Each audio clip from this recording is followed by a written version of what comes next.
Bonjour à tous, on se retrouve aujourd'hui pour un tout nouveau numéro des News Télé et aujourd'hui on va parler de la nouvelle saison de Fort Boyard qui sera placée sous le signe de la nostalgie avec le départ d'Olivier Mine et de Jimmy Mohamed qui s'est blessé sur le tournage de l'émission et on en parle juste après le générique. C'est parti, c'est juste après ça.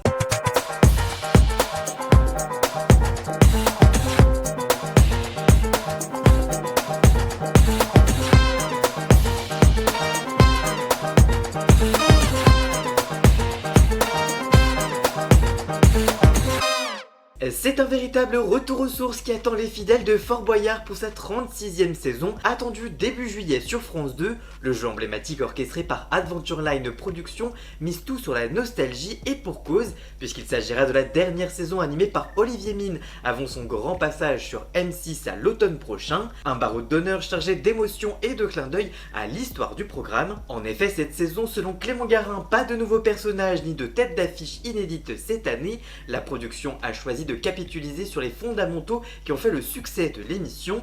Le père Fouras retrouvera son rôle central dans la narration et l'animation du jeu dans une version plus proche de ses premières apparitions depuis sa vigie. Delphine Vespizer dans son rôle de Blanche et de Rouge, Willy Revilly et Cyril Ferraud seront de retour également à leur poste. Le retour de la nostalgie passe aussi par les visages des plus jeunes. En effet, les enfants du fort absents depuis 2019 font leur réapparition. Tylane Myriel, aujourd'hui âgée de 19 ans, avait marqué la saison 2018 par ses talents de gymnaste et sa détermination. Championne départementale et nationale de gymnastique artistique, elle avait participé à 4 émissions. Si son rêve olympique s'est envolé cette année à cause d'une blessure, son retour dans Fort Boyard pourrait marquer une forme de revanche pour elle. À ses côtés, Salomé Marchal, également 19 ans, avait brillé lors de la saison 2019.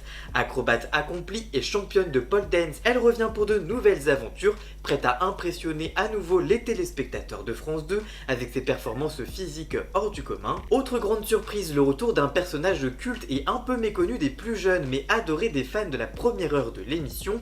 Apparue en 2000 et 2001, la fée lumineuse incarnée à l'époque par Petra Kalchabak revient après 25 ans d'absence. Lumineuse est un personnage qui, dans un jeu bien précis comme Rouge et Blanche, propose de trouver le bon mélange de couleurs pour reconstituer la couleur de départ. En début d'émission, Lumineuse mélange deux couleurs primaires, le rouge, le jaune, le bleu, afin de fabriquer la couleur du jour, le rouge, le violet, le bleu, le vert, le jaune ou encore l'orange. Pendant l'émission, les candidats tentent de trouver les deux couleurs primaires lors d'une épreuve spéciale. S'ils y parviennent, ils pourront facilement déduire la couleur du jour à l'aide du symbole de Lumineuse suspendu dans la cour intérieure du fort. S'ils y parviennent, ils peuvent doubler leur gain lors de la récolte des boyards. Par ailleurs, les tournages ont démarré et pour certains candidats, on ne s'en sort pas indemne. Jimmy Mohamed, le présentateur du magazine de la santé sur France 5, en a fait les frais la semaine dernière en participant à l'une des prochaines émissions du jeu culte de l'été de France 2. En effet, selon les informations du Parisien, le docteur est mal retombé lors d'une épreuve et devrait subir une intervention chirurgicale ce jeudi 15 mai. La raison, une double fracture de la cheville. Je cite, cependant, il a tenu à poursuivre le tournage jusqu'à son terme aux côtés de son équipe composée notamment du nageur handisport et animateur de slam Théo Curin. Ce n'est qu'après coup qu'il a pu observer sa blessure et découvrir sa double fracture, écrit le journal. Ce à quoi la production a sobrement répondu, effectivement Jimmy Mohamed s'est blessé sur le tournage, nous n'avons pas plus de commentaires à apporter. Malgré sa blessure, l'animateur a tout de même présenté le magazine de la santé en direct ce lundi 12 mai sur France 5, avec néanmoins une petite spécificité, fini le traditionnel pré-générique debout, le trentenaire assure son heure d'émission assise sans faire mention de sa blessure et malgré une attelle portée à la cheville, précise le Parisien. Le médecin s'est blessé au cours de l'épreuve nommée l'horlogerie, dans lequel le participant doit mettre des pendules à l'heure dans l'horlogerie du fort. La clé est enfermée dans une horloge. Le seul moyen de la récupérer, arrêter l'aiguille des 7 cadrans dans la zone verte tout en se stabilisant sur une tournette. Chaque fois qu'une aiguille s'est arrêtée dans la zone verte, le candidat doit activer la manette qui permet de libérer la clé. Lorsque les 7 aiguilles sont arrêtées dans la zone verte, la clé est alors libérée. Le candidat peut alors récupérer la fameuse clé et quitter la cellule avec une victoire.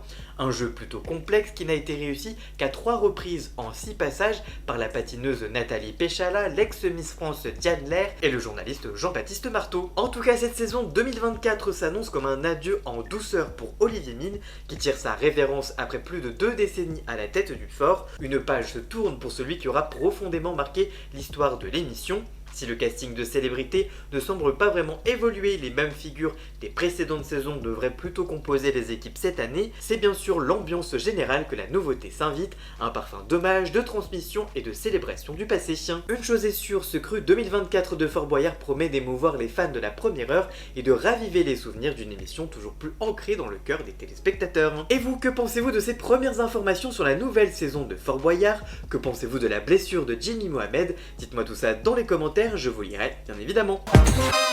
Voilà, j'espère que cette vidéo vous aura plu et informé. Si c'est le cas, n'hésitez pas à la liker, à la commenter, à la partager sur les réseaux sociaux, à me rejoindre sur tous mes réseaux sociaux à moi. Tous les liens sont dans la description. Vous pouvez également cliquer sur le bouton rejoindre afin de prendre un petit abonnement de 3 € par mois pour me soutenir. Vous pouvez également faire un don du montant que vous le souhaitez pour m'aider financièrement. Vous pouvez aussi vous abonner gratuitement à cette chaîne YouTube et ça me soutiendra déjà énormément, notamment au niveau de l'algorithme. Dans la description, vous retrouverez également tous les liens pour retrouver Jason, alias Ian Scott, pour la musique de fond et le générique de cette vidéo. Et on se retrouve très vite pour une toute nouvelle vidéo. A très bientôt.